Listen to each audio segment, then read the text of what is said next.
Hello dear, इससे पहले हम लोग साइंस का 40 इम्पोर्टेंट क्वेश्चन डिस्कस कर चुके थे।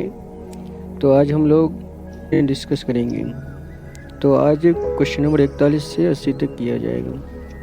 तो चलिए स्टार्ट करते हैं। तो आज का पहला प्रश्न है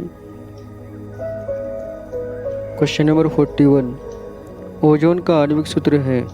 तो ओजोन का आणविक सूत्र क्या होता है? O3 होता है। Option number B O3। आपको पता है ना, सूर्य से निकलने वाली पराबैंगनी किरणों के प्रभाव से वायुमंडल में उपस्थित ऑक्सीजन गैस अपघटित होकर क्या होता है? ऑक्सीजन के एक परमाणु में टूट जाता है। फिर ये ऑक्सीजन के एक परमाणु वायुमंडल में उपस्थित O2 से रिएक्शन करके O3 बन जाता है। तो इस प्रकार ओजोन गैस का निर्माण होता है। ठीक है। Question number 42। पीएच का कौन सा मान क्षारक विलयन को निरूपित करता है? तो आपको पता है ना, पीएच स्केल से 7 से अधिक रहता है तो वो क्या होता है? क्षारक होता है। और 7 से कम होता है तो वो अम्ल होता है। और खुद 7 होता है तो वो उदासीन या लवण होता है। तो यहाँ पर बात हो रही है क्षारक विलयन की। तो क्षारक विलयन की कंडीशन में 7 से ऊपर डेटा को देखना है। तो ऑप्शन में देखिए 7 से ऊपर कौन है? 13 है। तो यानी कि ऑप्शन नंबर सी क्या होगा? इस क्वेश्चन का सही आंसर हो जाएगा। Question number 43। जल के एक अणु में हाइड्रोजन एवं ऑक्सीजन के परमाणु की संख्या का अनुपात क्या है?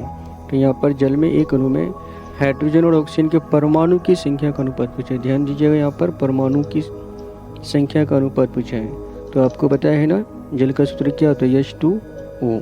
तो यहाँ पर देख सकते हो हाइड्रोजन के 2 परमाणु हैं और ऑक्सीजन के 1 परमाणु है। तो यहाँ पर इसका अनुपात क्या होगा? 2:1। वहीं पर भार का अनुपात पूछता तो फिर 1:8 हो जाता। ध्यान रखिएगा, भार का अनुपात पूछेगा तो 1:8 और परमाणु की संख्या का अनुपात पूछेगा तो 2:1।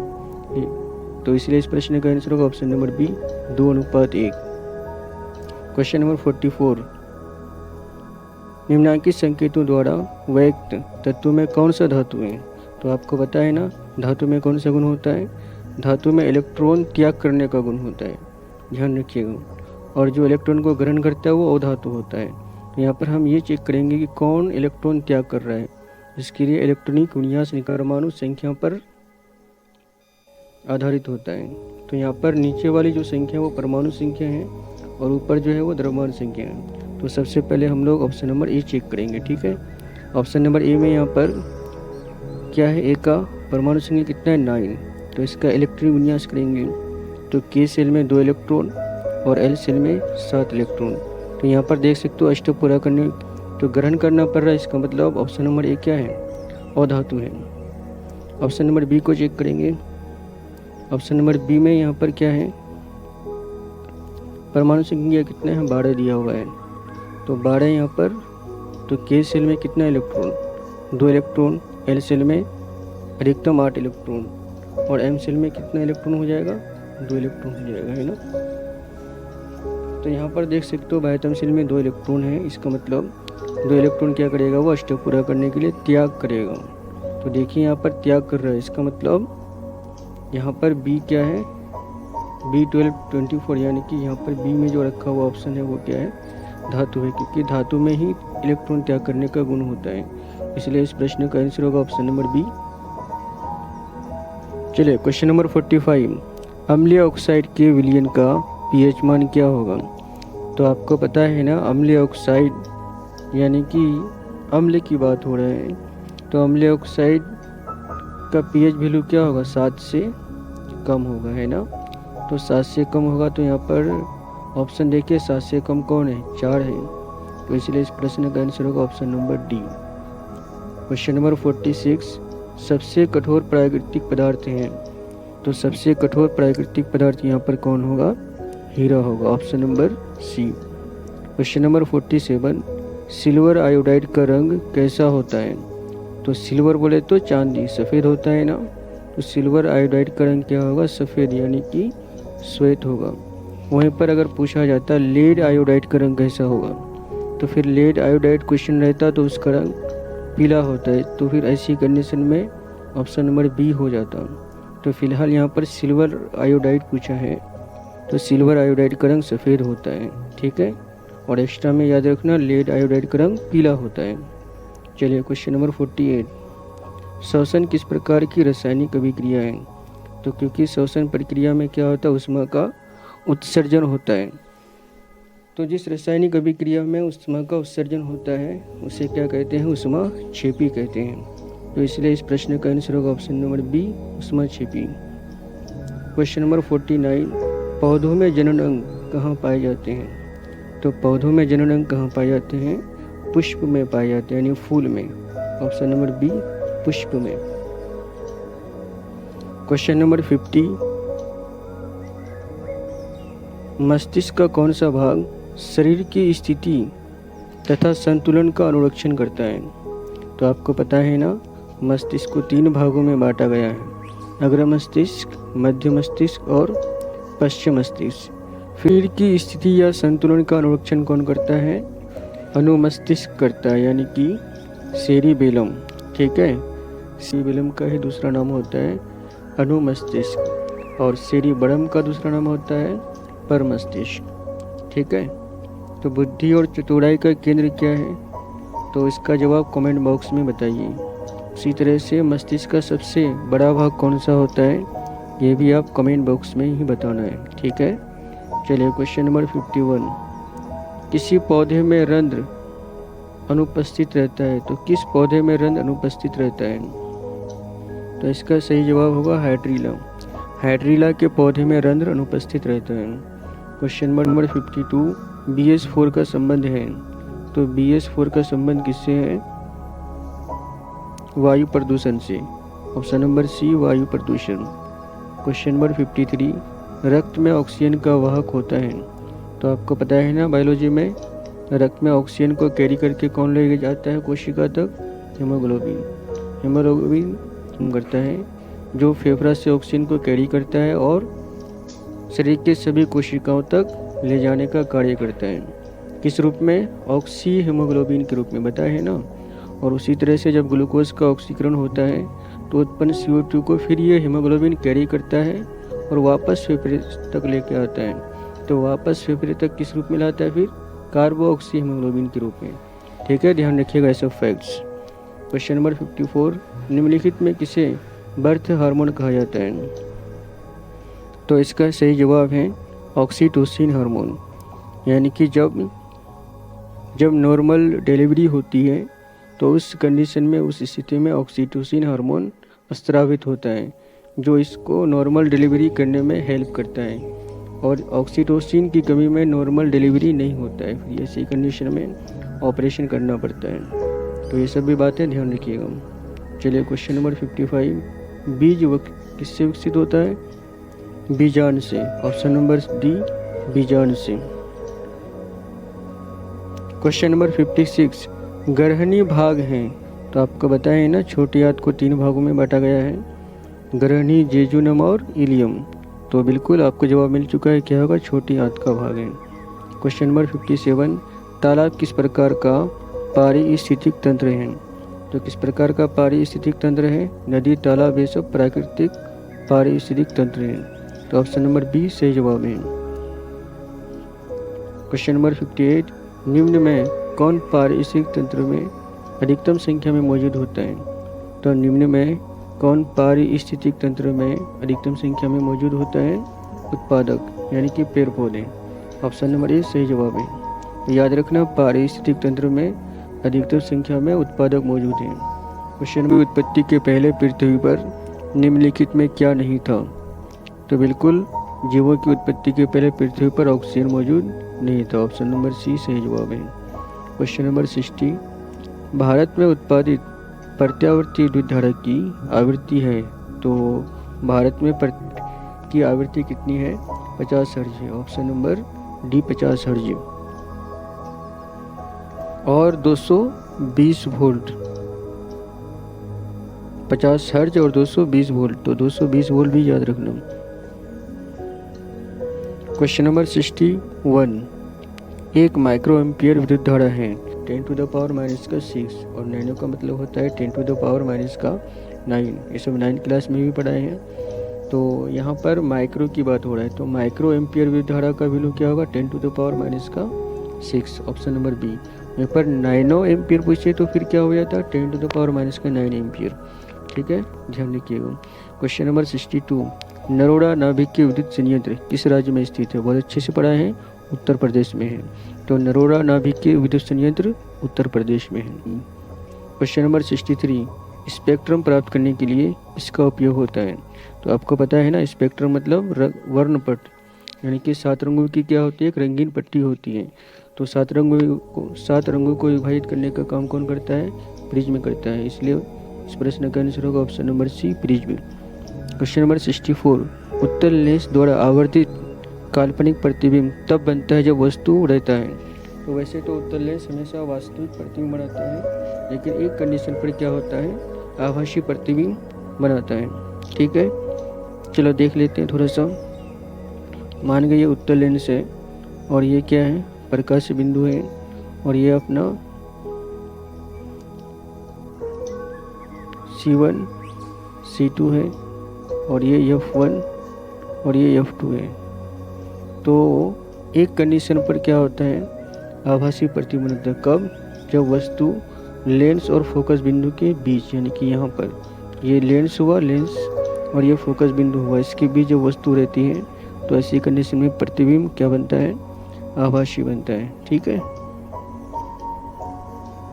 तो ध्यान रखिएगा, जब वस्तु उत्तल लेंस और फोकस बिंदु के बीच होता है तब ऐसी कंडीशन में उत्तल लेंस आभासी प्रतिबिंब बनाता है, क्योंकि यहाँ पर ये अपवर्तित किरणें मिलती ही नहीं कहीं पर। तो ऐसी कंडीशन में आभासी रूप से लेंस के सामने ही मिल जाती है और आभासी प्रतिबिंब बनाती है। बाकी कंडीशन में उत्तल लेंस टीवी में ही बनाती है। ठीक है,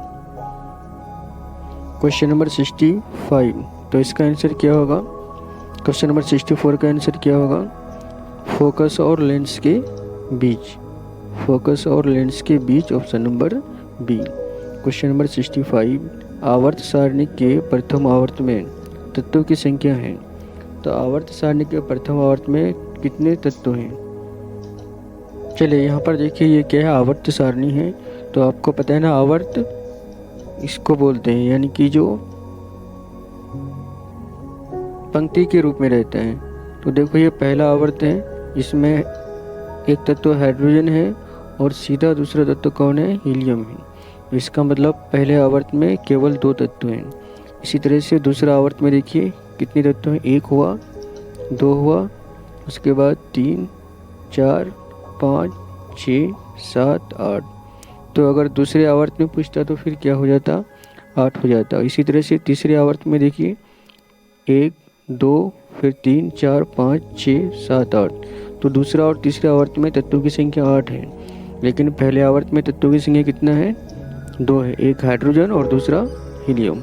ठीक है, समझ में आ गया। और ऊर्ध्वाधर पंक्ति को क्या बोलते हैं, वर्ग बोलते हैं। जैसे ये पहला क्या है, ये ऐसे करके ये क्या है, वर्ग है। ठीक है, तो ये पहला वर्ग हुआ, फिर ये दूसरा वर्ग हो गया, इस तरह से। ये समझ में आ गया।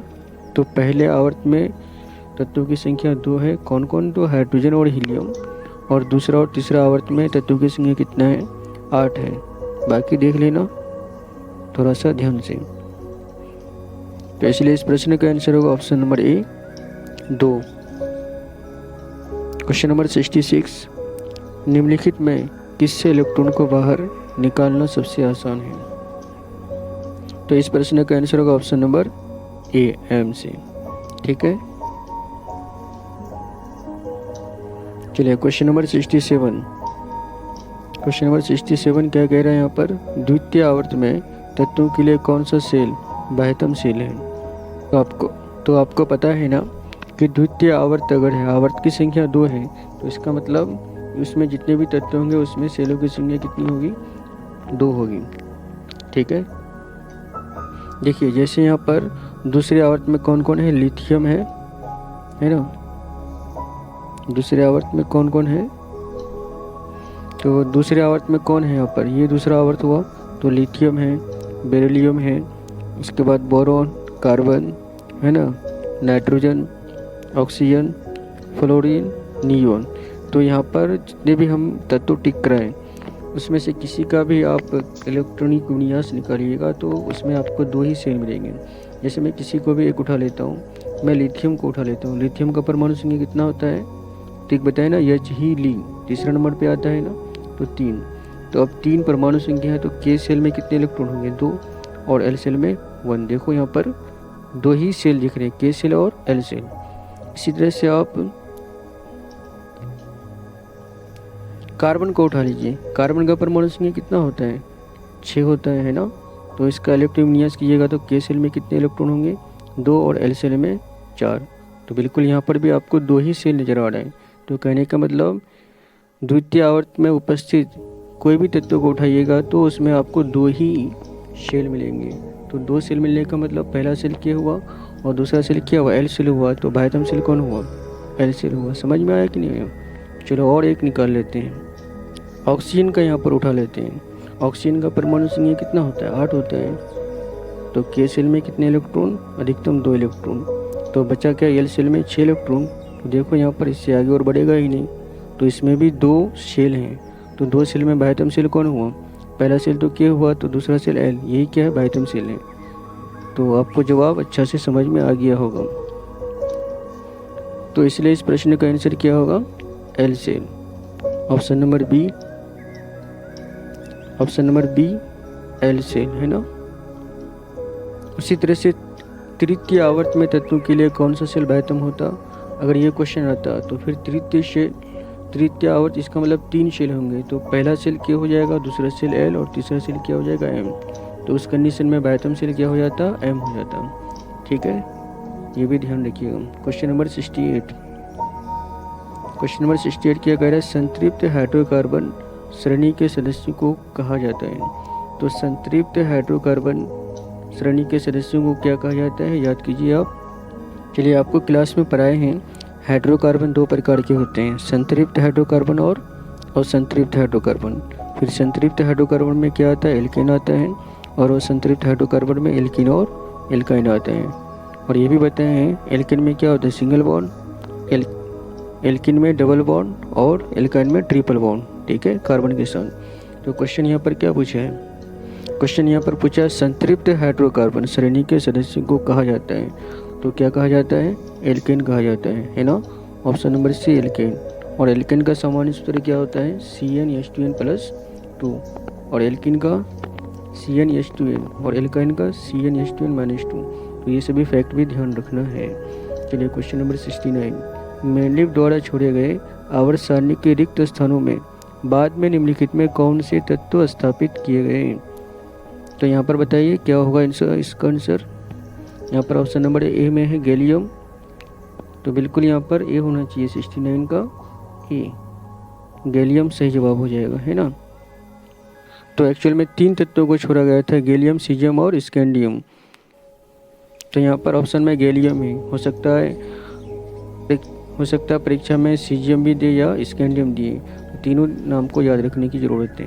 ठीक है, क्वेश्चन नंबर 70, आवर्त सारणी के प्रत्येक आवर्त का अंतिम सदस्य होता है। तो बिल्कुल यहाँ पर ध्यान दीजिए। देखिए ये क्या है? आवर्त सारणी है, और इधर वाला क्या कहलाता है? आवर्त कहलाता है। तो प्रत्येक आवर्त का अंतिम आवर्त देख सकते हो, ये हीलियम है, इसका अंतिम क्या? नियोन है, इसका अंतिम आर्गन है, क्रिप्टन, जेनोन और रेडोन। ये सभी क्या है? अक्रिय गैस है। तो प्रत्येक आधुनिक आवर्त सारणी के प्रत्येक आवर्त का अंतिम सदस्य क्या होता है? अक्रिय गैस होता है, या फिर निष्क्रिय गैस भी कहा जाता है, और इसका अन्य नाम उत्कृष्ट गैस भी है। तो आपको ठीक से भी याद कराए है ना, हेमा, नेहा और करीना के एक्सरे रंगीन। तो ये सब क्या है? अक्रिय गैस है। तो इसलिए इस प्रश्न का आंसर क्या होगा? आवर्त सारणी के प्रत्येक आवर्त का अंतिम सदस्य एक निष्क्रिय गैस होता है, यानी कि ऑप्शन नंबर सी निष्क्रिय गैस। अक्रिय गैस भी ऑप्शन में रहेगा, तो वो भी ध्यान रखना। अच्छा, यहाँ पर हेलोजन तत्व की बात कर रहा है। तो हेलोजन तत्व किस आवर्त में पाए जाते हैं? वर्ग 17 में पाए जाते हैं ना। चलिए, उपधातु का नाम सब याद है ना? Boron, silicon, germanium, arsenic, antimony, tellurium and polonium. तो सभी फैक्ट याद रखने की ज़रूरत है। चलिए, क्वेश्चन नंबर 71, किसी तत्व में 2 शेल हैं और दोनों ही इलेक्ट्रॉनों से पूर्णतः भरे हुए हैं, तो वह तत्व क्या होंगे? तो 2 शेल बोले तो के सेल। तो के सेल में अधिकतम कितने इलेक्ट्रॉन होते हैं? 2, और दूसरा सेल क्या होता है एल सेल, इसमें अधिकतम इलेक्ट्रॉन कितने होते हैं 8 होते हैं। तो पूरी तरह से बढ़ाए तो 2 और 8 होगा, तो 2 और 8 मिलके कितना हुआ 10 हुआ। तो 10 किसका परमाणु संख्या है, याद कीजिए ठीक से। हीलियम, नियोन, बताइए क्या होगा, याद कीजिए ट्रिक। एच हीली, बीबी, सी नोन, एफ नैना, एम जी और सी पी एस कलर का।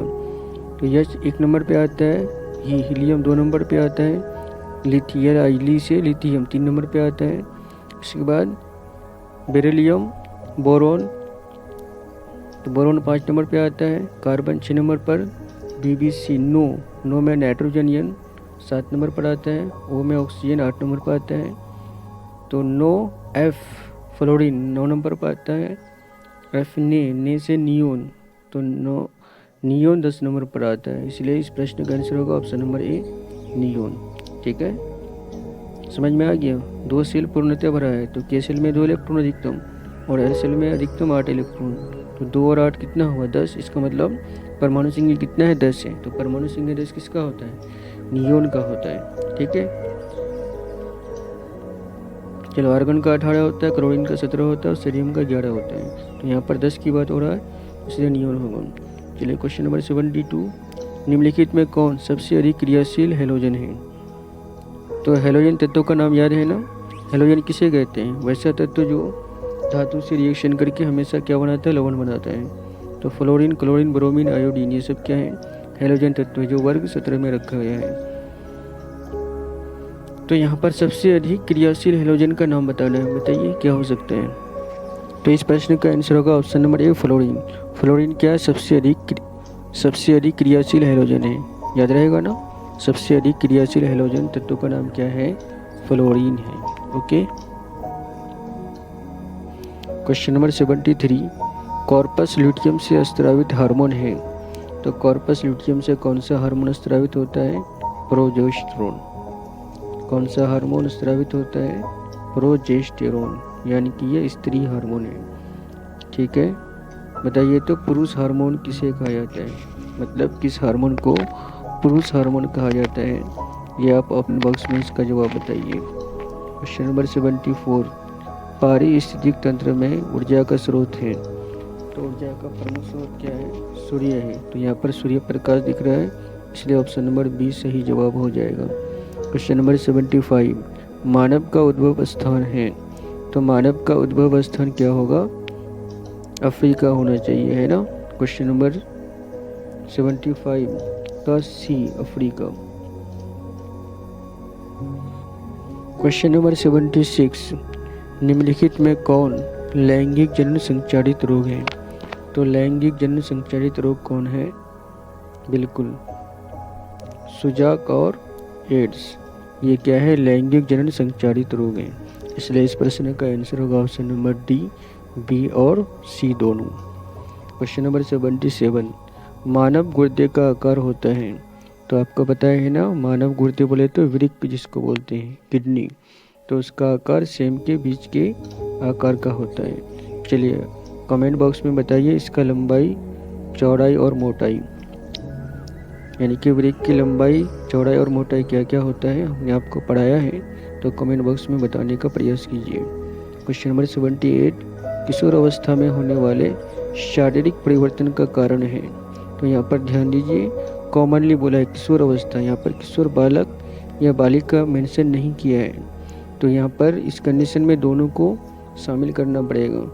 तो किशोर बालक की अगर बात किया जाए तो किशोर बालक में टेस्टोस्टेरोन नामक हार्मोन की वजह से होता है, और किशोर बालिका में एस्ट्रोजन या प्रोजेस्टेरोन।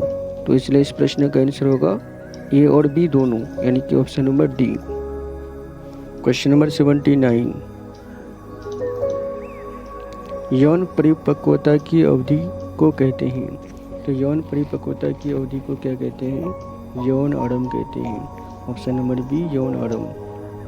क्वेश्चन नंबर 80, ओजोन परत का ह्रास मुख्यतः किसके द्वारा होता है। तो ओजोन परत का ह्रास किसके द्वारा होता है, CFC बोले तो क्लोरोफ्लोरोकार्बन गैस के द्वारा। ओजोन परत का क्या होता है, क्षय यानी कि ह्रास होता है। ठीक है, तो 80 का आंसर होगा ऑप्शन नंबर सी, CFC यानी कि क्लोरोफ्लोरो कार्बन। चलिए तो आज के लिए इतना काफ़ी है।